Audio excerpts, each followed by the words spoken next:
변방이 아닌 정치 중심에 서고 싶은 내 남자의 유쾌상쾌 통쾌 정치 토크쇼 정치인싸. 오늘도 함께하는 분들 소개해드리겠습니다. 네, 안녕하세요. 현근택입니다. 예, 전남수천의 천하람입니다. 네, 장성철입니다. 네, 저는 진행을 맡고 있는 아나운서 허유루입니다. 어제 이어서 오늘까지는 김준호 변호사께서 함께하지 못하게 됐습니다. 빠지지 말라 그래요. 진짜 왜 자꾸 빠져요? 지난주에 없으셨던 분이 자꾸 이런 얘기를 하십니다. 힘든 날 빠져가지고 교수님 때 얼마나 힘들었는데요. 죄송합니다. 아니 그 전에 이제 문재인 정부에서는 국민청원이라는 제도가 있었죠. 네. 이게 이제 일정 수준 이상의 동의를 얻으면 맞아요. 청와대에서 직접 답변을 한다라는 취지였는데 그게 이제 너무 이념적으로 간다라는 이유로 현 대통령실에서는 이게 이제 국민 제안이라는 걸 또 신설을 했습니다. 이 국민 제안은 익명성이 보장이 되고 그리고 그 내용을 전체 다 오픈하지 않는다는 점에서 가장 큰 차이가 좀 있는데요. 네. 우수 제안 10건을 뽑았다고 합니다. 그래서 이 10건 가운데 대국민 투표를 거쳐서 상위 3건을 가려서 실제 국정에 반영을 하겠다. 뭐 이런 계획이라는데 이 어떻게 생각하시는지 좀 궁금합니다. 10개가 나왔는데요. 탑10을 제가 빨리 한번 말씀을 드릴게요.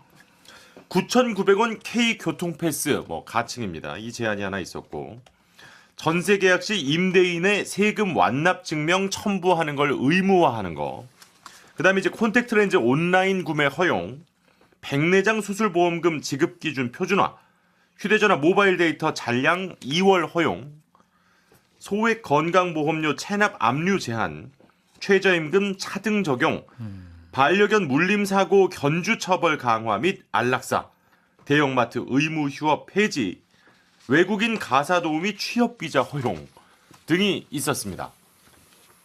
이렇게 10개였는데 좋은데요? 뭐 이렇게 딱 와닿는 이건 참 좋다와 이건 좀 우려스럽다 뭐 이게 있다면 어떤 게 있을까요? 저는 되게 그 사소한 거라고 생각할 수 있지만 제가 실질적으로 이용을 하면서 상당히 좀 불편한 게 뭐냐면 휴대전화 모바일 데이터 잔량 2월. 이게 안 되더라고요. 맞아요. 저는 되게 많은데 다음 달로 못 써요. 그러니까 이런 것들은 좀 허용해 줬으면 좋겠다라는 네네. 좀 개인적인 생각이 있고요. 예, 여기 이제 그 뭐 생활형이 있었고 뭐 시급형이 있었고 이렇게 카테고리를 조금 나눴더라고요. 나누면. 네. 예. 그리고요. 그리고 이제 좀 의아한 거는 전세 계약 시 임대인 세금 완납 증명서 첨부 의무화? 이게 어떤 의미가 있을지. 이거 되게 중요해요. 중요해요? 왜냐하면 네. 그 등기부상에 우리가 이제 대출 받은 거나 이런 건 나오잖아요. 네. 근데 국세 압류는 금액이 안 나와요. 오. 금액이 안 나오고 그냥 압류라고만 나와요. 네. 그런데 이거를 예를 들어서 당사자가 아니면 또 안 가르쳐줘요. 네네. 그럼 이제 세금 체납이 뭐 굉장히 많이 된 사람이 있으면 보통은 뭐 그러니까 그 맹점은 있어요. 일단 10,000원만 연체도 압류는 되거든요. 네. 근데 막 1,000만 원, 2,000만 원 될 때도 있어요. 네네. 근데 그게 우리가 전세 들어가는 것보다 후순위여도 먼저 받아가 버려요. 그러니까 이제 전세 사기를 방지하기 위한 그렇죠. 건가요? 구리타를 당할 수 있기 네, 때문에 깡통 전세가 굉장히 생기는 큰 원인 중에 하나예요. 이게.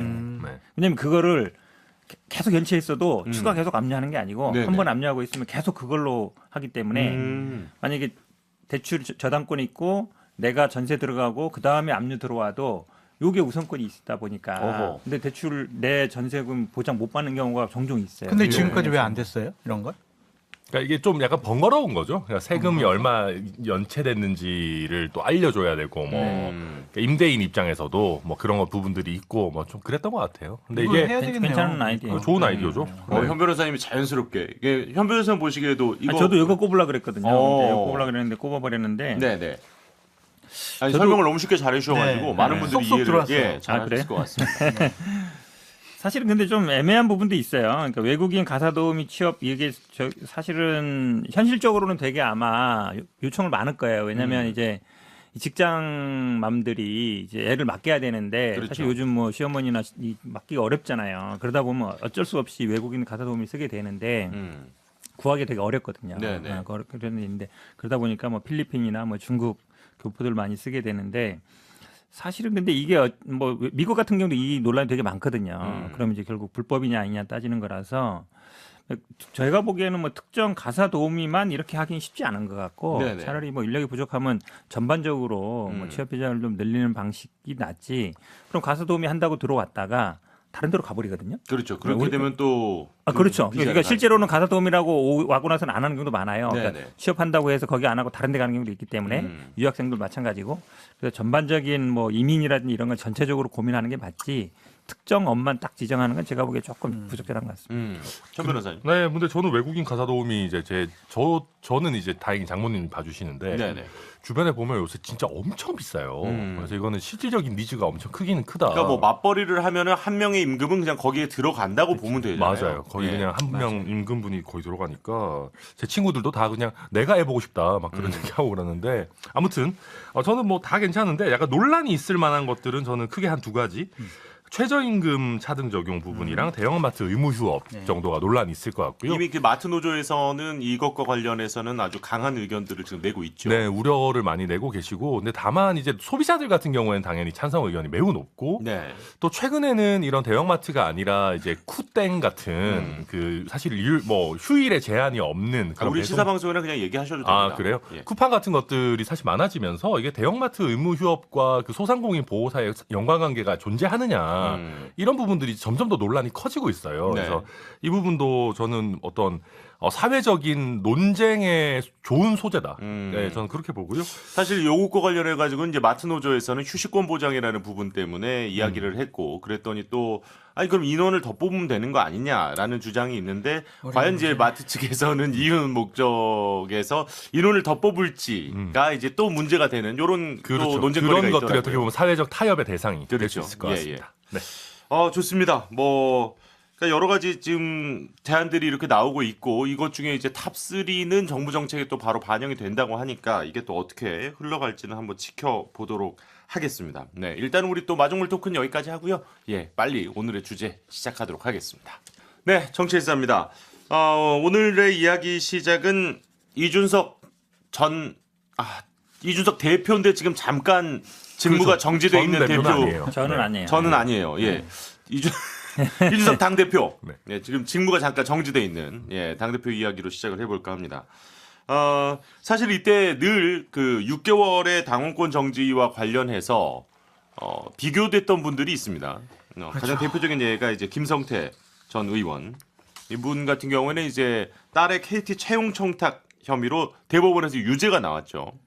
그리고 또 강원랜드 채용비리 사건으로 징역 1년을 받아서 복역 중입니다. 염동열 전 의원.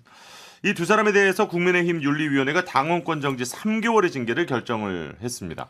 그러다 보니까 아직 이제 법적인 판단이 안 끝난 현 당대표에게는 6개월의 당원권 정지를 시키면서 이분들은 법적 판단이 일단 끝난 분들 아니겠어요? 한 분은 복역 중이고 한 분은 대법원 유죄 판결이 난 사안인데 당원권 정지 3개월이다. 이거 어떻게 봐야 됩니까? 사실 납득하기가 좀 어렵죠. 네, 납득하기 어렵고 말이 안 되는 얘기죠. 네, 말이 안 되는 일이고 사실 이런 식으로 눈치 보기 하고 그냥 3개월로 끝낼 거면 이준석 대표 사례가 없었다면 이분들에 대해서 징계 안 했을 것 같다라는 느낌도 들어요. 네, 그러니까 이준석 대표가 어떻게 보면 윤리위 건이 논란이 커지면서 형평성 논란이 세게 나왔기 때문에 이분들 징계한 거지. 예. 사실 이분들이 확정 판결 나온 지가 한참 됐거든요. 그렇죠. 네, 그러니까 그냥 눈치 보기 하다가 여론 안 좋으니까 한 것 같고. 근데 그 와중에 최소한의 형평성을 기하려면 최소한 6개월 정도 했었어야 되는 거 아닙니까? 아무리 그래도. 더 해야지.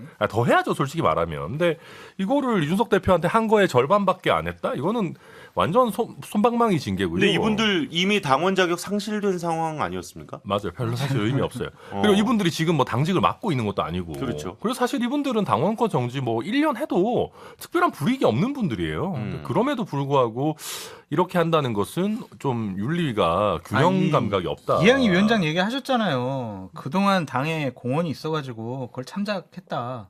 그렇게 얘기하셨잖아요. 아니 뭐 이준석 대표는 놀고 먹었습니까 지금까지?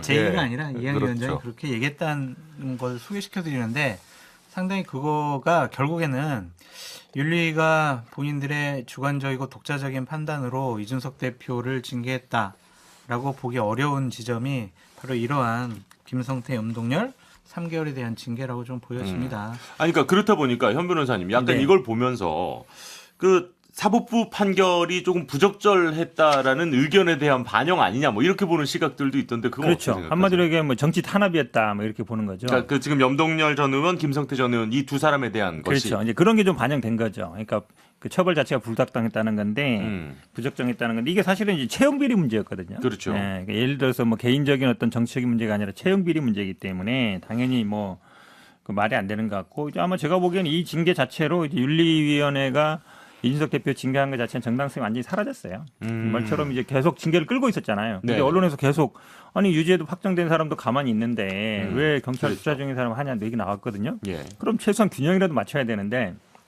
한 분은 징역 1년 실형, 한 분은 징역 1년에 집행유예 2년 확정됐거든요. 유죄 그렇죠. 판결로. 그렇죠. 근데 자원권 정지 3개월. 근데 경찰 수사 지금 진행 중인데 6개월. 한 분은 당연 굉장히 괘씸죄고 두 분은 당연 굉장히 기여했다 이거잖아요.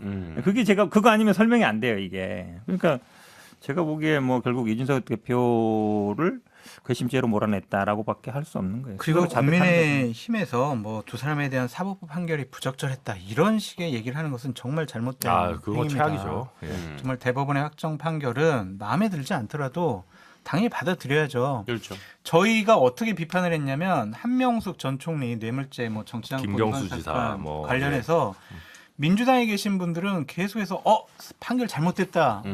뭐 보복 판결이다 이런 식으로 얘기를 했거든요. 문재인 대통령께서나 아니면 한명수 전 총리는 뭐라고 얘기했냐면 양심의 법정에서는 무죄다 이런 해괴한 말씀까지 하셨어요. 네. 그거에 대해서 저희들 정말 비판 많이 했거든요. 이런 것조차도 이중잣대를 갖고 자신들의 판결은 부당하다라고 얘기하는 것 자체가 전 정말 옳지 못한 태도를 갖고 있다. 일단은 뭐 이준석 대표는 이 건에 대해서 국민들께 잘 해명할 수 있기를 바란다. 이건 뭐 이준석 대표의 화법을 우리가 아니까 이거는 뭐 말 그대로 이제 뭐 맞지 돌려서, 않다 뭐 이제 이런 걸 예, 돌려서 이제 예. 얘기를 한 것 같고요. 뭐 이건 더 이상 뭐 우리가 얘기를 많이 할 필요는 없을 것 같고. 그렇다 보니까 지금 요즘 전국 순회를 하고 있습니다. 이준석 대표가 22일 SNS에 이제 진도 방문해서 진도 국민들과 뭐 노래 부르면서 또 춤추는 모습까지 공개를 했더라고요. 박상철 씨의 뭐 무조건은 막 부르고 다 같이 춤을 췄다. 네 박자도 불렀어요. 예, 앵콜로는 또 네 박자를 불렀다. 송대관 씨. 근데 앵콜이 거의 안 나오더라고요. 예. 노래 실력 자체는 조금. 네. 그러니까 정말 뭐 제주, 목포, 순천, 뭐 광주, 진주, 창원, 부산 뭐 이것저것 돌아다니고 있는데 안철수 국민의힘 의원은 좀 자숙해야 된다라고 했지만 오히려 지금 뭐 특히 이제 윤핵관들의 지역구를 많이 지금 다니고 있다. 뭐 이런 얘기까지 나올 정도로 오히려 지금 차기 당대표 적합도 조사에서 이준석 대표가 이러다 보니까 또 1위를 차지한 결과도 나오기도 했습니다. 참 이게 묘한 상황인데 당원권 정지로 지금 당대표에 대한 직무가 정지가 돼 있는 사람이 오히려 전국을 도니까 여론조사에서는 더 높게 나온다. 이건 어떻게 보면은 지금 국민의힘 지도부에 대한 좀 반감, 불신 뭐 이런 것에 대한 역풍인가요? 어떻게 그런 봐야 것도 됩니까? 있고 이제 매니아층이 생겨나고 있다. 이준석 대표가 어떠한 경우에도라도 우리는 이준석 대표를 지지하고 옹호하겠다. 그런 층이 좀 생긴 것 같다라는 좀 생각이 드는데 이런 것들이 좀 안 좋은 것 같아요, 저는. 어떤 부분에서요? 그러니까 이준석 대표 저는 계속 제 생각을 말씀드리면 이준석 대표는 윤핵관들에 의해서 내쫓겨났다, 내몰렸다라고 전 생각을 하고 있거든요. 차기 당대표 조사에서 1위가 나온다? 그러면은 완전히 이준석 대표를 예를 들면 제 표현입니다. 죽여가지고 정말 이제 국민의힘 계열에서 정치를 못하도록 해야 되겠다라고 윤핵관 쪽에서는 생각할 수밖에 지금 없을 거예요. 헤게모니를 쥐고 있는 측에서는 그렇게 느낄 것이다. 그렇죠. 위협적이니까. 네. 만약에 그냥 당원권 좋아 6개월 끝난 다음에 내년 1월에 복귀를 하거나 아니면 전당대회 때 다시 이준석 대표가 나와서 당권을 잡아 그러면 자신들이 그려놓은 앞으로 정치적인 미래에 대한 이 스케줄이 로드맵이 완- 완전히. 완전히 이게 달라지는 거잖아요. 어. 그렇기 때문에 이준석 대표의 신상은 더 위험해졌다라는 생각이 들고요. 이게 우리가 그 얘기를 했었잖아요. 처음에 이제 이게 직무대행이냐 권한대행이냐 갖고 얘기를 우리가 처음 했을 때 이렇게 되면 6개월 후에 이준석 대표는 그대로 다시 당대표로 복귀하는 거고 조기 전대는 없는 상황이 지금 현재로서는 된 거 아니겠습니까? 이렇게 되면은 지금 장 교수님 말씀하신 대로 오히려 더 위협적으로 느끼는 분들도 있을 것 같은데 천 변호사님은 이거 어떻게 보세요? 위협적으로 느끼는 분들이 있는 게 아니라 위협적으로 다 느끼죠, 많이. 어. 예, 당연하잖아요. 지금 여론조사 1위가 나오고 있고 네네. 윤리위 결정에 대한 국민들의 신뢰도 많이 흔들렸다라는 거거든요. 그러니까 뭐 방금도 얘기했지만 뭐 여러 가지 사례들 때문에도 그렇고 예. 그러면 정말로 이준석 대표가 다음 당 대표에 출마하겠다라고 하면 어떡하지? 라는 생각을 안 할 수 없는 겁니다. 출마 못하게 해야지. 심지어 다음 당 대표는 공천권까지 있는 당 그렇죠. 대표거든요. 이게 사실 간단한 문제가 아니고요. 그러니까 일단 저는 이 이준석 대표 인기 원인부터 얘기하자면은 절대 평가일 때는 이준석 대표의 단점이 더 많이 부각이 됩니다. 너무 좀 시끄러운 거 아니야? 너무 공격적인 거 아니야? 막 하는데 이게 상대 평가를 놓고 차기 당대표 후보군을 쫙 놓고 보니까 이준석 대표가 떠나고 나니까 이준석 대표가 선녀였구나. 이 라인업 상대 평가에서는 그래도 이준석 대표가 제일 낫구나라는 걸 이제 국민들께서 오히려 역설적으로 조금 빈자리가 생기니까 느끼고 계신다라고 보고요. 이 추세는 앞으로도 점점 더 제 생각에는 강화되면 강화됐지. 예. 정치 10수년 이상 하셨던 지금 당권 주자들이 갑자기 완전히 잘해질 가능성은 저는 그렇게 많지는 않다고 보거든요. 그러면 지금 장 교수님 말씀하셨던 것처럼 이 6개월이라는 시간이 가면 갈수록 이준석 대표의 인기가 높아지고 여론의 관심도도 높아지고 또 이준석 대표는 책 잡힐 만한 얘기를 안 하고 예. 이렇게 가면 굉장히 위협적인 당권 주자가 되는 거죠, 이준석 대표. 오히려 지금 난자리가 대단히 좀 눈에 띄는 상황이 되어버렸다. 그렇죠. 그리고 본인의 단점은 잘 안 보이는 그런 제가 상황. 수요일 날 통화를 잠깐 해봤는데 네. 상당히 사람이 좀 깊어져 있더라고요. 어떤 느낌? 제가 뭐 큰 정치인으로 가다 보면 여러 가지 어려움이 있다. 이번에 좀 더 내공을 좀 많이 쌓아가지고 되돌아왔으면 좋겠다. 그랬더니 되게 겸손하게 알겠습니다. 장 평론가님. 예전 아무 말도 안 같았으면은 교수님이나 잘하세요. 당신이나 약간 잘하세요. 이랬을 건데. 아니 근데 제가 보기에는 이게 결국은 뭐 이해야 당연하죠. 탄압받는 모습이잖아요 지금. 네네. 민핵관들이 쫓아낸 모습이니까 당연히 이제 지지가 붙을 관심을 끌 수밖에 없고 특히 2030 뭐 남성이나 이런 분들은 굉장히 관심을 가질 수밖에 없고 지금 지지율 추세도 그렇습니다. 지난번에는 안철수 의원하고 거의 비슷하게 붙었는데 최근 나온 거 보니까 많이 벌어졌어요. 그러니까 더 재밌는 거는 예전에는 이준석 대표가 지난번 나올 때는 민심의 지지로 됐거든요. 그랬죠. 당심에서는 좀 떨어졌고. 네네. 근데 이번에 여론조사 보니까 오히려 당심에서 더 나왔어요. 민심보다. 그러니까 약간 이례적인 현상인 거죠. 근데 아마 지금 그럼 연예관들의 생각이 어떨 것이냐.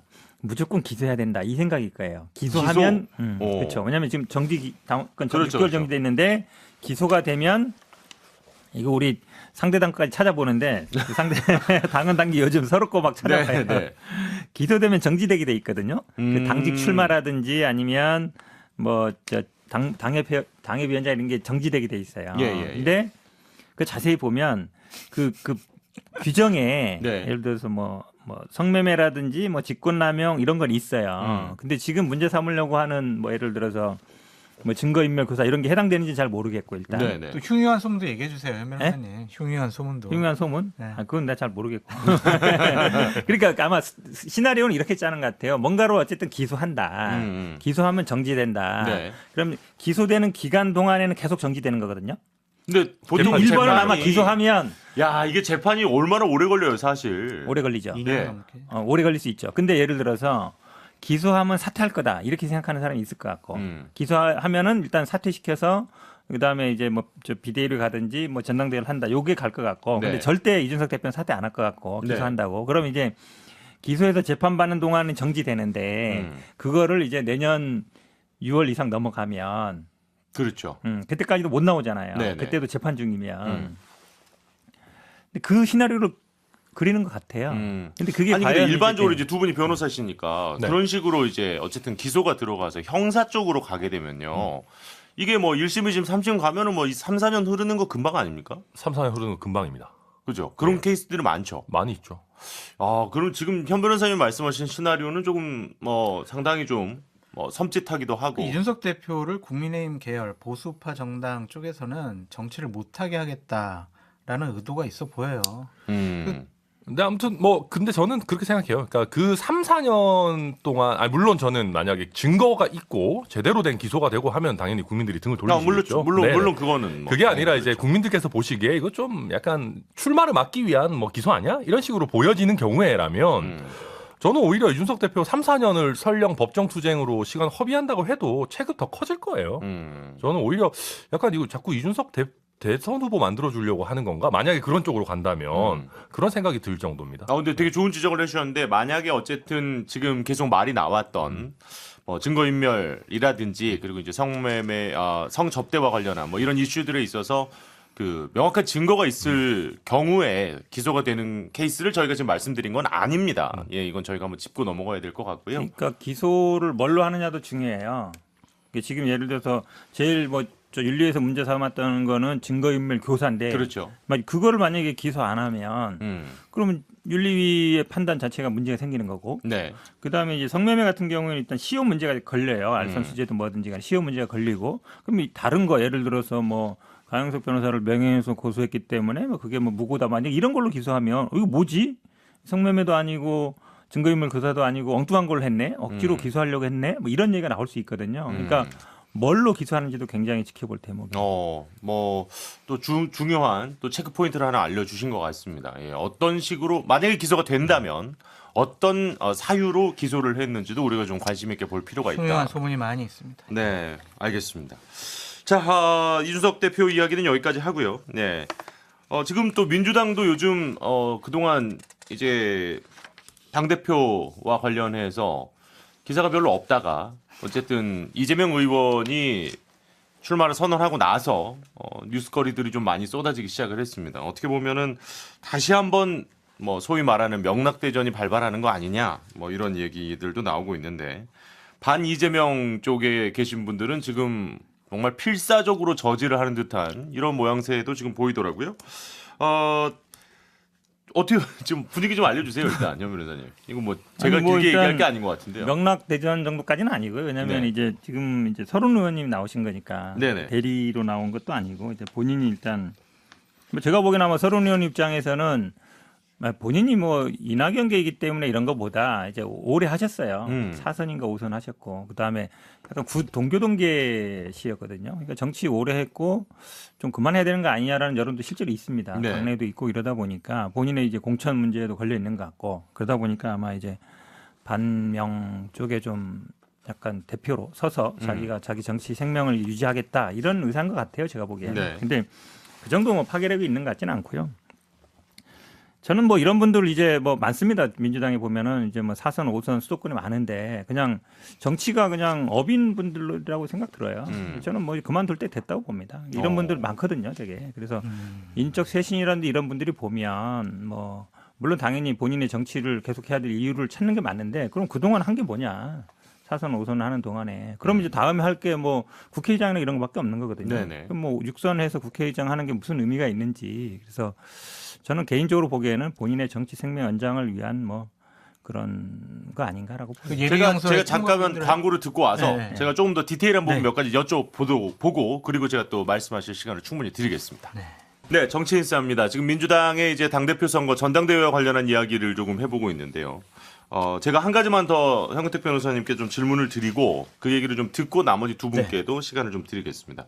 일단은 지금 서른 의원 등이 사법 리스크를 다시 한번 꺼내면서 내가 이 정도 얘기도 못하냐, 뭐 윤리위 제소할 거면 해라, 뭐 이 정도까지 아주 강하게 나오고 계시는데 그러면서 이제 이재명 의원이 만약에 당대표가 되면 아까도 이제 우리 이준석 대표와 관련해서도 얘기를 했습니다만 지금 공천권이 있는 당대표이기 때문에 이게 사실 무서운 거 아니겠습니까? 그렇다 보니까 학살 이상 수준의 공천이 될 거다. 뭐 이 정도까지 발언을 하셨어요.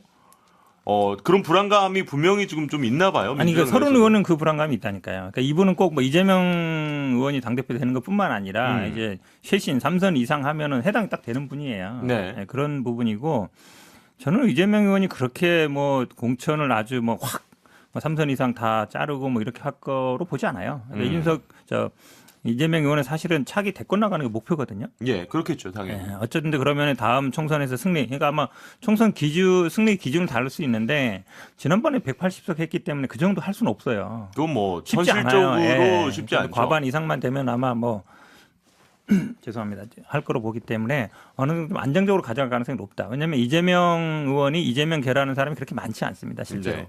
그렇게 본다 그러면 어느 정도 좀 숫자가 있어야 이걸 뭐 할 텐데 그렇지는 않을 것 같고 지금 이제 오히려 서른 의원님이 굉장히 세게 얘기하고 있어요. 단순히 사법 리스크 얘기하는 게 아니라 아이고 뭐 변호사비 보니까 뭐 그 대납하는 거 맞는 것 같아. 정황상 보니까 네. 뭐 되면은 당이 쪼개질 거야. 분당될 수도 있어. 뭐 계속 세게 얘기하고 있거든요. 네네네. 그래서 이게 사실은 전당대회에서 좋은 모습인가? 전당대회라는 게 기본적으로 좀 뭔가 회쇄신 경쟁이라든지 아니 저는 서른 의원님한테 말씀드리고 싶은 거 이런 거예요.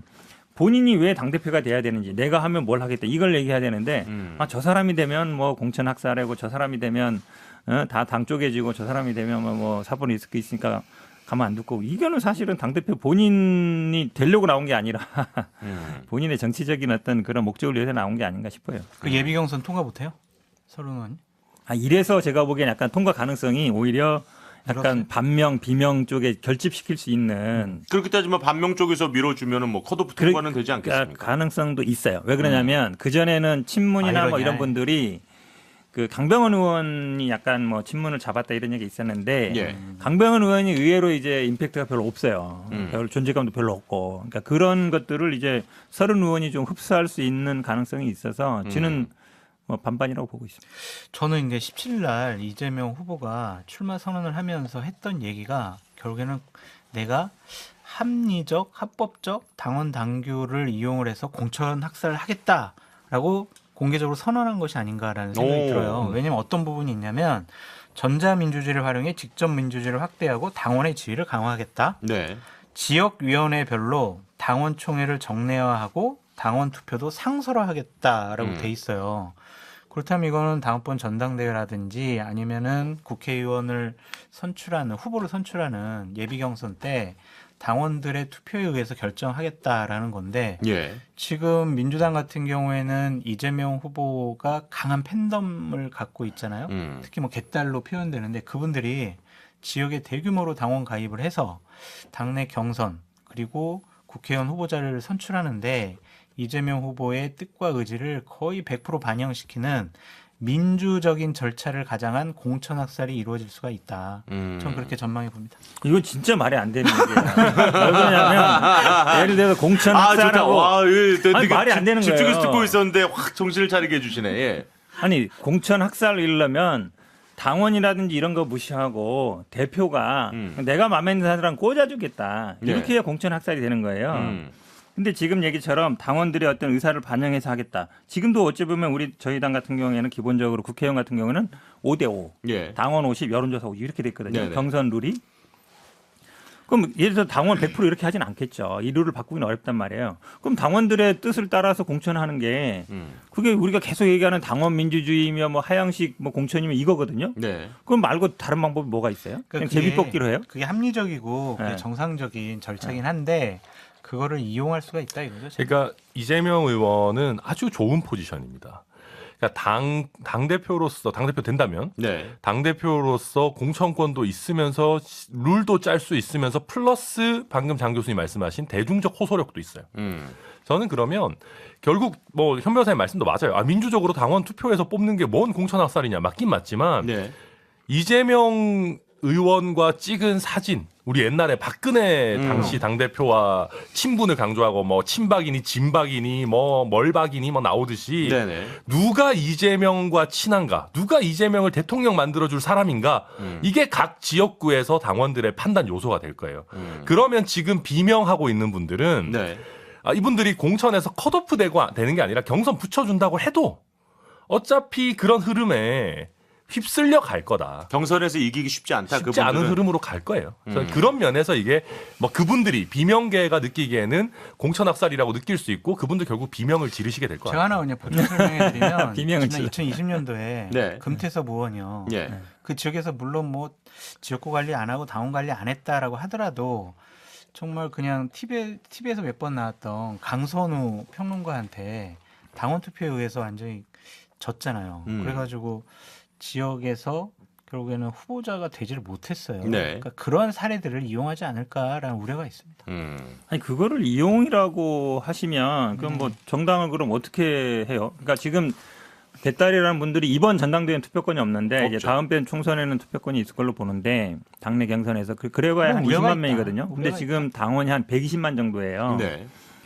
사실 120만 정도 되는 분들은 집단 지성으로 움직이는 거예요. 그거를 예를 들어 특정인이 이쪽으로 가고 이쪽으로 가라 그렇지 않거든요. 그러니까 예. 지금 국민의힘도 당원이 한 80만 정도 되죠. 90만 이렇게 되다 보면 사실 특정인이 좌우할 수가 없어요. 그거를 예를 들어 지금 당원들 사이에서 이준석 대표에 대한 지지가 올라오는 거는 누가 봐도 이해 가잖아요. 윤핵관에서 쫓겨났어. 이 사람 쫓겨나니까 좀 당이 좀 문제가 있네. 그러니까 네. 일로 지지하는 거거든요. 이준석 대표가 뭘 잘해서 이런 거보다 그런 것들이기 때문에 그거는 누가 예를 들어서 윤핵관 쪽에서 안 되라 아무리 얘기해봐야 되지 않는 거거든요. 민심이 움직이는 당심이 움직이는 거기 때문에 그런 건 자연스러운 현상이에요. 그걸 아니, 인위적으로 어떻게 한다는 건 맞지 않아요. 국민의힘 계열 얘기라서 좀 그렇긴 하지만 지난 지방선거 전에 예. 뭐 유승민 후보랑 또 김은혜 후보 경기도지사 경선을 예. 보면 윤핵관들의 당원들 동원이 결정적으로 후보 선출에 결정적인 포인트였거든요. 그러니까 그런 점들이 이용당할 수가 있다. 그런 우려가 있다. 그런 점들을 좀 보강을 더 해야 된다. 그런 걸 말씀드리는 알겠습니다. 거예요. 뭐 그러니까 그렇다 보니까 어쨌든 지금 세 분의 이야기를 제가 종합을 좀 해보면 그만큼 이재명 지금 후보가 당대표가 될 확률이 현재로선 높고 그렇게 되면 99%. 반대 쪽에서는 위협적으로 느낀다로 들리는데 당연하죠. 공천학생. 그렇다 보니까 지금 당 안팎의 견제가 계속 이어지는 분위기입니까? 박지원 전 이 비상대책위원장도 인천 계양을 지난 그 지방선거 당시에 보궐선거였죠. 이때 당시에 이제 이재명 상임고문이 자신을 공천해달라고 직접 요청했다. 뭐 이렇게 폭로를 했더니 바로 이제 서른 의원이 받아서 조홍천 의원이었죠. 조홍천 의원이 받아서 어째 나도 갑자기 그러는 게 이상하다 싶었는데 그랬구만. 이제 이런 식으로 화답을 했었고. 아니 근데 그게 정말 문제가 되려면은 이재명 후보가 난 그런 적 없는데 네. 딱 그랬을 때 네. 박지원 전 비대위원장이 녹음해 있거든요. 딱 녹음을 들려주는 거예요. 그럼 이게 문제가 생기겠지만 양쪽에 또 공방으로 가면 박지원 위원장이 자기 출마 못하게 하니까 이재명 후보를 공격하는구만. 이런 또 정치적인 반박에 그렇게 또 썩 대응을 잘 못할 것 같아요. 그러니까 문제는 있죠, 당연히. 그리고 그럴 것이다라고 우리가 그 당시에도 의심을 했었는데 녹음을 했기를 바랍니다. 아니 근데 그 무슨 얘기예요, 그거? 아니 정치권에서 막 녹음 터트리고 이런 것 좀 안 했으면 좋겠어요. 그것도 맞는 말이네. 근데 일단 이재명 의원이 이거에 대해서 적극적으로 반박하고 있지 않고 그렇죠. 사실 어쨌거나 아니 내가 개항 출마하겠다라고 비대위 쪽에다가 의사 전달을 했고 비대위에서 그걸 받아들여서 공천 줬으면 그게 사실 뭐 그렇게 큰 문제입니까? 아니 내가 나가겠다라고 얘기할 수 있는 거잖아요. 아니 근데 그 당시에는 당에서 지도부에서 날 나오라고 그냥 나를 내밀었어 막 이런 식으로 얘기를 했었잖아요. 그건 근데 약간 정치적인 수사죠. 왜 이재명 편 들어요? 아 그래요? 아니 잠깐만. 아니 지금 누구누구 편을 들자는 게 아니잖아요. 여기서 아니, 근데 또 사실 그렇게 나오시면 그때는 그렇게 얘기했지만 사실 우리 중에 누가 그 말 믿었던 사람 있습니까? 당연히 그냥 본인이 나오겠다고 해서 나오는 거라고 생각했고 선당우사는 그냥 레토릭이다라고 생각했던 거기 때문에 저는 뭐 당연한 수순인 것 같고 오히려 저는 비판하고 싶은 거는 아니 박지원 비대위원장이 그때 본인이 공개적으로 반대를 했던 것도 아니고 네. 본인이 비대위원장으로서 거기에 오케이를 해놓고 이제 와가지고 그때 뭐 이재명 의원이 뭐 이렇게 했고 뭐 그때 거절을 못했던 이유는 이제 네. 지방선거를 크게 앞두고 있어서 뭐 약간 이런 느낌이었죠. 그거는 아무리 어떤 상황이라도 본인이 비대위원장 정도 되면 반대하려면 반대해야죠. 그리고 뭐 나를 모셔와가지고 삼고초려 할 때는 언제고 뭐 나를 지켜주지 않고 이런 얘기하는 게 저는 정치적인 도의에 안 맞다고 생각해요. 네. 저는 박지원 비대위원장이 이렇게 힘 있는 줄 알았으면 저도 찾아가서 좀 부탁했거든요. 저도 뭐 전화는 안 하고 그냥 문자만 했는데 답장이 없던데. 예. 그러니까 뭐 본인이 그때 가서 다 하고 이제 와서 뭐 왜냐면 출마하는 사람이 비대위원장이나 당대표한테 뭐 찾아가거나 얘기하는 거는 너무 당연한 일이에요. 오히려 이제 안 만나주는 경우가 많거든요. 그렇죠. 그렇죠. 그래서 당연히 공천 관련 문제이기 때문에 협의하는 게 당연하죠. 최종 결정권이 있기 때문에. 그래서 이제 와서 그때 만약에 반대하고 그랬으면 모르겠는데 그때는 하고 지금 와서 보니까 본인의 행동 후회한다. 그거는 뭐 하나마나한 얘기 아니에요. 그러니까 사실 그때 저희가 박지원 비대위원장 되게 비판했던 게 여러 뭐 586 뭐 아니면 선거 패배 책임 있는 뭐 송영길 뭐 아니면은 그 노영민 이런 분들에 대해서는 굉장히 강하게 비판했지만 사실 대선 패배에 가장 큰 책임이 있는 이재명 의원에게는 그러니까 당시에 그때 의원이 아니셨죠. 아무튼 이재명 의원에게는 굉장히 관대한 태도를 취했었어요. 그때도 이재명 의원한테는 뭐 쓴소리도 거의 안 하고 그래서 약간 이것도 이재명이 발탁한 인재이기 때문에 결국은 눈치를 보는 거냐라는 비판을 그때도 했었는데 그때 눈치 보고 나서 이제는 그때 제가 눈치 봤던 게 좀 별로였던 것 같습니다. 글쎄요, 뭐 큰 호소력이 있을 것 같지는 않습니다. 그래요. 아니 근데 또 이제 내부에서는 박지원 전 비대위원장이 이렇게 나온다면 외부에서는 지금 또 감사원이 이게 이제 대선 국면에서 워낙 얘기 많이 하셨었죠. 백현동과 관련한 백현동 아파트 개발 특혜 의혹에 대해서 민간 개발사에 최소 수백억 원의 이익을 몰아준 비위가 있었다고 결론을 내렸습니다. 그렇게 되자 이재명 의원이 당시에도 이제 해명을 했던 부분이 박근혜 정부에서 지나치게 계속된 강한 요구에 최소한의 그 성남시도 사회적인 환수를 할 수 있는 방안을 마련을 하고 나서 이제 그걸 처리를 해준 거다라는 주장을 계속했었는데 요건 현 변호사님 얘기도 좀 들어봐야죠. 제가요 감사원 감사 결과를 이유로 해서 공익소송을 몇 번 해봤어요. 네. 이렇게 손해가 났다. 그래서 근거 자료를 좀 자구해달라. 그래서 공익소송에서 성공한 적이 한 번도 없어요. 감사원의 추정이 손해이익이라는 거는 그냥 추정치예요. 그러니까 법원에 가서 뭐 인정받거나 그런 건 거의 아니다. 네. 그리고 가장 중요한 문제가 뭐였냐면 용도 변경으로 특혜를 줬다. 그 부분이거든요. 네. 그 부분에 대한 감사를 안 했어요. 그다음에 지났다고. 그것도 있었잖아요. 그 옹벽을 깎아야 되는 높이의 제한이 있는데 뭐 원래 15m인가의 제한이 있는데 그건 뭐 2배가 넘게 그거는 이제 더 문제가 건축 된다. 부분이기 때문에 네. 그런 건 중요한 게 아니라 이 사건에서 핵심은 성남시장이 용도 변경을 시켜줘서 그 개발업자한테 특혜를 줬다. 네. 이 부분이거든요. 예. 근데 그 부분은 정작 감사원이 감사를 안 했어요. 감사 시효가 지났다고. 그러니까 검찰에서 하고 있을 거죠. 검찰에서 하겠죠. 그러니까 사실은 감사원이 이 이익을 얼마 줬다 이런 것들은 그냥 제가 보기엔 그냥 뇌피셜이에요. 제 경험상. 저도 여러 번 무슨 여러 가지 감사원 자료 가지고 재판해봤는데 예. 거의 객관적인 자료라고 할 수 없어요. 그냥 추정치예요. 감사원 자료를 또 너무 그러니까. 뇌피셜이라고 하는 건 좀 너무 과한 하시는 거 거 아니에요? 아니야? 제 말은 그 말이냐면 지금 대한민국 거의 헌법기관인데. 결론을 내려놓고 한 거예요. 이거는. 아이 무슨 너무 결론 하시네요, 내려놓고 진짜. 한 거예요. 아니 맞잖아요. 감사원 뭐 국가의 물론 공적기관에 모처럼 또 이렇게 주장이 충돌하는. 너무해요. 한번 감사원에 그러면 그 계산한 수치를 한번 달라고 해보세요. 그리고 지금 별거 감사원장이 제가 무슨 달라고 뭐 저희가 임명한 사람도 아니고 문재인 정부에서 감사원장 임명하신 분이 지금 이런 결론을 냈는데 이거 뇌피셜이라고 하면 안 될 것 같고 게다가 뇌피셜? 예, 백현동 지금 보면 민간업체 지금 굉장히 이례적으로 이 용도 변경이 사실 쉽게 되지 않는 토지에 수천억을 이렇게 몰아줘가지고 특혜줬다라고 감사원도 얘기하고 있는데 이거를 뭐 뇌피셜이라고 하시면은 저희가 뭐 할 말이 없고요. 결국은 이게 이제 저는 티저라고 봅니다. 티저. 앞으로 이제 수사 결과 같은 것들이 또 명확하게 더 나올 거고 예. 뭐 이재명 의원 같은 경우는 뭐 이런 사법 리스크가 있는 게 한두 가지가 아니실 그럼, 거니까 6개. 뭐 여기서 우리가 열을 올려서 뭐 얘기하기보다는 점점 더 많이 나올 거다. 뭐 그렇게 그러니까 이재명 후보가 지금 당할 앞으로 여러 가지 수사 그런 것들이 상당히 이제 민주당을 어렵게 만들 것이 아니냐라는 좀 생각이 있어요. 그러니까 당대표 되는 건 확실한 것 같은데 민주당 당원 80조에 의하면은요. 부정부패와 관련된 서로 이렇게 상대당의 상대당- 당원 당규를 열심히 이렇게 찾아옵니다. 열심히 공부를 하시네요. 그러니까 예. 부정부패와 관련된 법 위반 혐의로 기소된 각급 당직자에 대해 사무총장이 기소와 동시에 직무를 정지하고 해요. 네. 할 수 있다도 아니고 그냥 직무가 정지되는 거예요. 예. 당대표 되더라도 만약에 검찰이나 경찰에서 기소를 한다고 하면은 이것은 당대표로 직무가 정지되거든요. 그렇다면 이거는 민주당으로서는 또 큰 악재죠. 장성철 교수님이 이거 민주당 당헌까지 공부하셔가지고 저도 그 덕분에 찾아봤는데 방송에서 얘기해가지고 사무총장이에요 주체가. 네. 사무총장이 각급 당직자. 네. 그러니까 기본적으로 각급 당직자에 대한 인사권이 사무총장한테 있거든요. 네. 근데 각급 당직자에 당 대표는 안 들어가요 당연히. 사무총장이 당직자 임명하는. 어떻게 사무? 그러니까 저희랑 되게 비슷한 논란이 생길 수 있어요.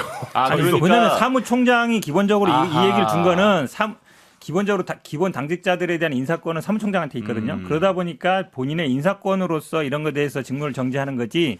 사무총장이 각급 당직자 직무 문제 하는데 이거를 당대표 들어간다 문제 삼는 거는 제가 보기에 그거를 당원에도요? 이게 당원에? 지난 이준석 대표 징계 때도 우리가 얘기를 나눴었기 때문에 짧게만 정리하고 요거는 제가 넘어갈게요. 근데 네. 어쨌든 지금 양당 모두 당 대표라는 그동안에 이제 무소불위의 당내 권력을 갖고 있었던 사람에 대한 징계라든지 이런 부분을 상정하고 만든 당원 당규가 아니다. 네, 제가 그래서 저는 현 변호사님의 해석에도 동의하고 네. 이준석 대표에 대한 징계도 저는 사실 윤리위의 권한 받기라고 생각하는데 이준석 대표는 힘이 없어서 어쨌거나 넘어갔지만 이재명 의원은 힘이 있으시기 때문에 저는 방금 현 변호사님 해석한 대로 당이 해석하고 그냥 이재명 당대표 체제로 계속 갈 가능성이 매우 높다고 봅니다. 그러면 제가 당원을 법 해석의 그러면 문제가 아니고요. 부정한다고? 기본적으로 힘이 아니. 있으면은 그냥 제가 넘어가는 보기에는 거예요.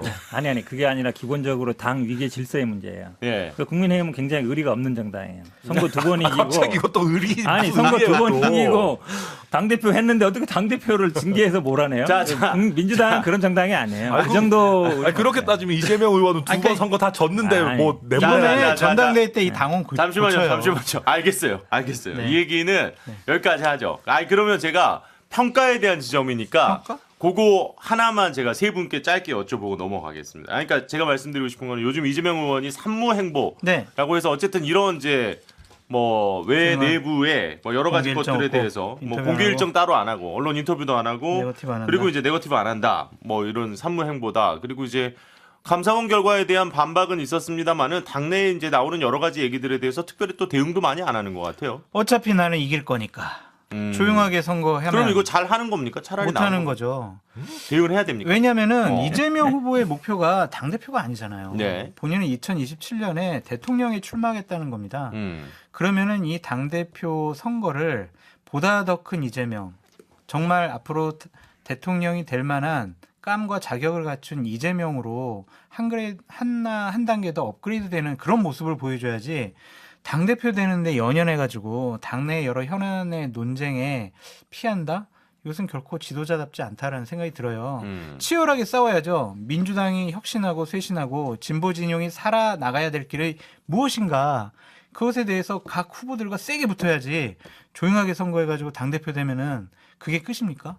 이것은 저는 바로 나는 대통령 감이 아니에요라는 자기 고백이 아니냐라는 생각이 듭니다. 장성철 교수님은 어떻게든 우리 당에 좀 분란을 일으켜서 분란이 많이 나왔으면 막 지난번에 명락대장처럼 막 치고받고 싸웠으면 이제 좀 싸움 구경하려고 저러시는 것 같은데 아니에요. 예, 요새 제가 보기에 민주당의 이제 다이나믹함이 많이 부족하긴 해요. 컷오프 지나고 나면 어차피 이제 지역마다 돌아다니면서 네네. 인터뷰도 하거든요. 그렇죠. 좀 본인들 얘기할 수밖에 없어요. 논쟁이 되고 그래서 지금 이제 컷오프 전이라 그런 것이고 사실은 지난번 우리 뭐 아시겠지만 당 대선 경선 과정이 얼마나 시끄러웠습니까? 그게 네. 다 결국은 다 고소고발로 이지고 했거든요.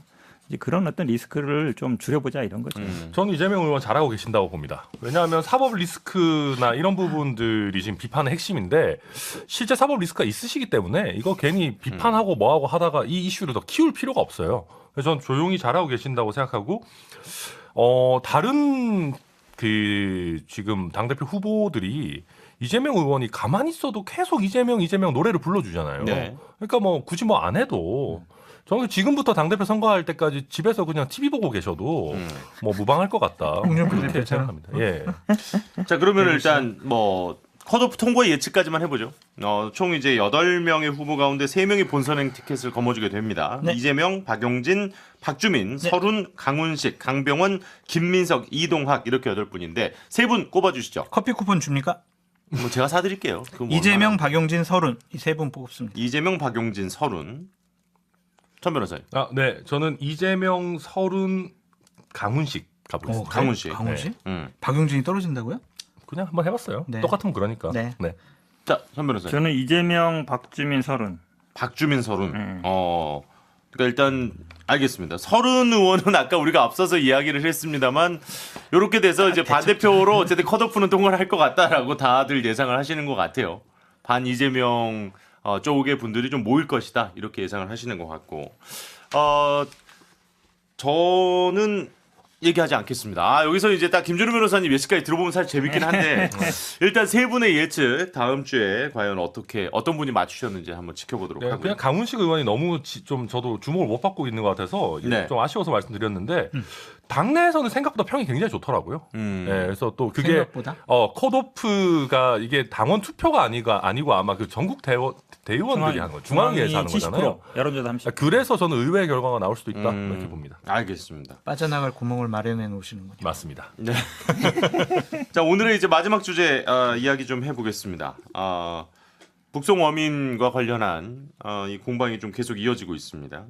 정의용 전 국가안보실장이 윤건영 민주당 의원을 통해서 입장문을 냈어요. 근데 뭐 크게 다르진 않습니다. 뭐 진정한 귀순 의사가 뭐 있다 없다고 판단을 했다는 거고, 그리고 이제 그 비정치적 중대범죄자, 그러니까 16명을 뭐 15명, 16명 뭐 얘기가 있습니다만 어쨌든 이런 이 살인 범죄를 저지른 사람은 국제법상 난민으로도 간주하지 않는다. 그리고 이제 제일 또 중요한 그 이슈 중에 하나가 북의 송환 요청을 받았느냐. 그래서 그걸 뭐 들어줬다 이렇게 뭐 주장하신 분들도 있었는데 그건 아니라고 일단 또 이야기를 했습니다. 그래서 이제 뭐 계속 나오는 얘기는 그거잖아요. 다 공개하자 그러면 아니면은 이제 지금 여당 의원들이 그 자료 보시라. 그거 보고 나서 우리가 이제 국회의원들끼리 얘기를 하든 간에 얘기를 하지. 왜 자료를 오픈하지도 않고 보지도 않고 이렇게 신문 자료부터 해가지고 이거 그냥 다 오픈하면 되는 건데 왜 전 정권 자료라고 이거를 이렇게 얘기를 안 하면서 계속 공격만 하느냐라는 게 이제 주장의 핵심인 것 같습니다. 저도 방송 나와서 맨날 지금 지난번에 서해 저 공무원 사건 때도 그렇고 이것도 그렇고 아니 좀 제대로 된 정보를 좀 대국민 공개하라는 게 아니에요. 네. 정보위나 국방위에서 보고하자. 그때도 마찬가지고 지금도 마찬가지죠. 결국은 살인이라든지 아니면 이런 것들에 대한 것도 SI 정보로 확인했다는 거잖아요. 서로 알고 있었다는 거고 그다음에 와서도 합심조에서 어쨌든 합동 신문을 했다는 거 아닙니까? 보인자 진술서 뭐 CCTV 있는지 모르겠지만 그걸 보면 되는 거예요. 근데 저는 중요한 포인트가 이번에 한기호 의원님이 이제 삼성 장군 출신이잖아요. 그렇죠. 근데 이분이 탈북자들 증언이라 그러면서 인용 형식으로 해도 탈북 브로커다 이 사람들이 이 얘기를 했어요. 근데 국민의힘 내부에서 뭐 하태경 의원이나 뭐 저기 태영 의원 같은 분들도 뭐 그거는 공식 입장 아니다 이랬거든요. 뭐 살인이 맞다. 어쨌든 그분들은 그래도 하태경 의원이나 이분들은 그래도 좀 그쪽 분야의 탈북자들하고의 교류라든지 있는 분들이거든요. 기본적으로 태영 의원들은 그 어떻게 돌아가는지 알잖아요. 그러니까 이 소스가 결국은 그 특정 어떤 뭐 그 언론에 났던 예전에 났던 건데 한기호 의원이 여당 국회의원이고 그다음에 삼성 장군 출신이에요. 네. 근데 지금 가장 핵심적인 자료는 다 국방부 있어요. 그렇죠. SI 자료나 그 합심조에도 보면은 국방부뿐만 아니라 뭐 기무사라든지 정보 다 들어가거든요. 네, 그게 다 네. 국방부 예하부대잖아요. 네네. 그럼 중요한 자료는 다 국방부에 있어요. 근데 그 자료는 어찌 보면 안 믿고 탈북자들의 증언을 믿겠다는 얘기잖아요. 예. 지금은 계속 뭐라고 하고 있냐면 나는 그냥 인용한 거다. 그 사람들 얘기를 이렇게 얘기하고 있는데 너무 좀 저는 치사해 보여요. 이게 삼성 장군까지 하신 분이 할 얘기인가 싶어요. 아니 근데 또 이제 어쨌든 살인자라고 쳐도 이거는 문제가 있다. 뭐 이제 또 이런 또 주장들도 지금 뭐 여전히 나오는 것 같고. 그러니까 북송을 서둘러 결정했느냐 뭐 이런 거에 있어서 이제 기간에 대한 지적을 천하람 변호사님도 해주셨는데 그 전에 그러니까 북송을 했던 케이스들의 다른 조사 신문 기관과 비교를 해봐라 큰 문제 없다는 게 또 지금 이제 전 정권에서 계셨던 분들의 입장이긴 합니다. 근데 뭐 평균 기간보다는 이 사건은 굉장히 큰 사건이잖아요. 정말 뭐 어떤 범죄의 중대성을 놓고 보든 또 북한에서 송환 요청이 오기도 전에 우리가 또 사실 유엔사에다가 여러 차례 너네가 좀 해줄래? 뭐 5번 정도 부탁했는데 유엔사에서 다 거절하고 굉장히 선례가 될 만한 중요한 사건인데 너무 급하게 했다라는 얘기고요. 아까 한기호 의원 관련한 얘기에 있어서는 저도 한기호 의원의 정보가 정확하다고 보기는 좀 어렵지 않을까 봅니다. 일단 다른 거 다 빼고 권영세 통일부 장관이 일단 살인을 한 거는 맞는 것 같다라고 얘기를 하셨어요. 그 태용호 의원도 처음에서 약간 한 스텝 정도로 뒤로 물러나는 네. 듯한 그런 느낌을 받았습니다. 아무래도 현역 통일부 장관이 제일 잘 알지 않겠습니까? 그래서 저는 그 통일부 장관의 말을 신뢰하고요. 한기호 의원이 그렇다고 해서 뭐 나쁜 의도로 했다라기보다는 그 본인의 소스에서 또 탈북자 단체 이런 데서 왔겠지만 탈북자 단체라고 뭐 늘 다 정확한 건 아니니까 그렇죠. 그런 부분이 있는 것 같고요. 제가 최근 논란에서 좀 제일 아쉬웠던 부분은 사실 법무부였어요. 그 강제 북송 몇 시간 전에 이제 법무부에다가 법리 검토를 요청했다는 거 아니겠습니까? 예. 북송을 할 만한 근거가 있냐 요청을 했는데 법무부의 답변이 진짜 상상 초월이었어요. 법리적으로 강제를 북송할 법적 근거는 없다. 근데 북송 어쩔 수 없지 않겠냐. 아니 이게 법무부가 할 얘기입니까? 그러니까 어쩔 수 없는 추미애 거가 법무부였어요 그때? 박범계 법무가 아니에요. 박범계 법무부요? 추미애인가? 2019년. 모르게 아무튼 간에 네네. 했는데 그 얘기는 이거 자체가 법적 근거 없이 그리고 최종적으로 법적인 근거를 마련해줘야 되는 아니면 판단해줘야 되는 법무부가 되게 이상한 정무적인 판단한 거고 법무부가 이런 이상한 정무적인 판단했다라는 얘기는 사실 다른 이유가 있었겠습니까? 청와대에서 굉장히 세게 이거는 답정너식으로 우리 할 건데 너네 의견 그래도 최종적으로 한번 말은 해봐.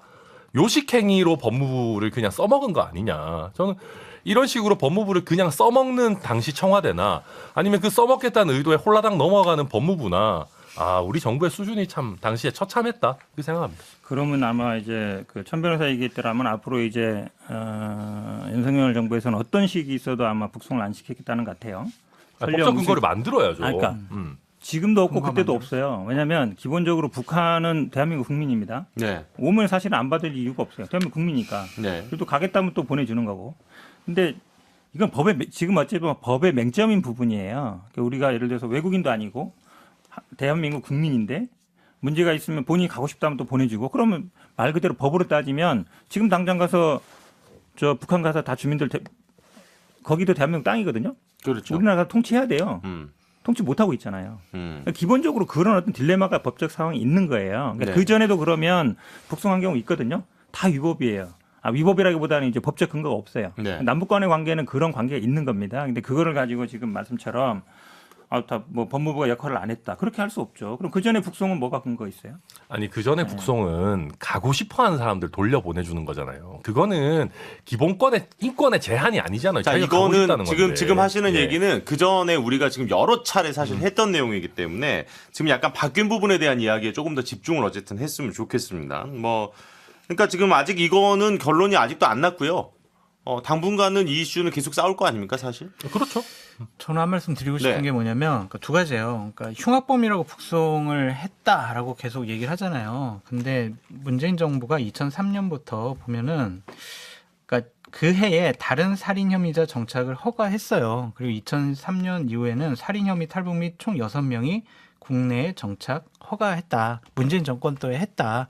그래서 살인범이기 때문에 돌려보냈다라는 논리는 좀 맞지 않은 것 같고 정치권에서 특히 대통령실에서 이 사건과 관련해서 개입 안 했으면 좋겠어요. 검찰 조사가 진행 중이니까 결과 보고 우리도 좀 수사 결과 보고 확정된 여러 가지 내용들을 보고 평가를 해야지 산발적으로 나오는 내용을 갖고 자꾸 평가하다 보니까 논쟁만 되는 것 같아요. 그래서 저는 검찰에서 검찰 지켜보자. 결과는 어느 정도 뭐 다 이미 짜놨다고 봅니다. 왜 못 믿어요 검찰을? 아니, 왜 그러냐면 대통령이 일단 위에서부터 딱 얘기를 했어요. 이거 문제 있다 법적으로. 네. 그다음 국정원, 통일부, 국방부, 해경 다 나서서 이미 결과 뒤집었잖아요. 거기서 검찰이 아이고 이거 문제 없습니다 이러겠어요? 그거는 제가 보기에 있을 수 없는 일이에요. 그렇게 다 이야기하는 짜는 거 거라서. 마세요. 아이, 변호사님 이미 이거 다 너무해요. 짜는 그림대로 아니, 가는 실제 거기 문제가 때문에 있어요, 뭐 그리고. 기소라든지 아니면 이거는 거의 정해진 수순이다라고 봐요. 근데 그게 과연 법적으로 지금 계속 법적으로 얘기하기 때문에 북한 문제를 우리나라 법으로 다 규율할 수 있느냐.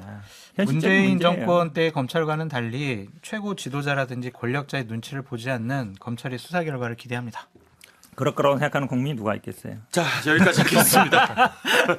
결론이 약간 묘하게 나긴 했습니다만, 사실 이 이슈도 지금 바뀐 점이 있어서 그 부분에 대해서 한번 짚어드리고 싶어서 제가 이야기를 꺼낸 거였고요. 예.